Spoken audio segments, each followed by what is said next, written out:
Back around here, the MTA is getting almost $4 billion in federal emergency funding, but officials say they need a whole lot more just to survive. As CBS 2's Bauman reports.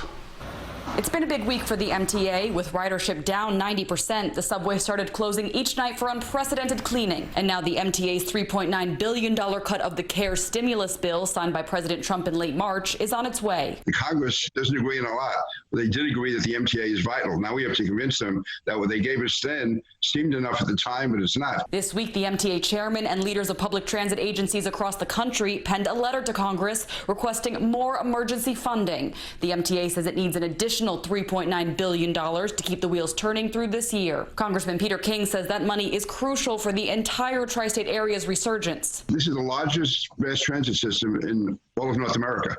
They have about 8 million passengers a day, and with that loss of revenue, it's going to be impossible, for them to survive without this added infusion of cash. The MTA projects an $8.9 billion loss in revenue through 2021. These transportation revenue bonds rely on revenue to actually pay their debt. So, these are debts that have to be paid through the collection of fare and tolls. So when people aren't riding in trains and people aren't going over the bridges as much as they used to, they just don't have the ability to pay that. Republican City Councilman Joe Borelli fears without federal funding, commuters will bear the brunt. You'll see draconian service cuts, but since we have to pay those debts from our revenues, you'll see the need for fare increases and toll increases, which is something that nobody wants. Local lawmakers say they're optimistic the grant awarded Friday may signal future allocation.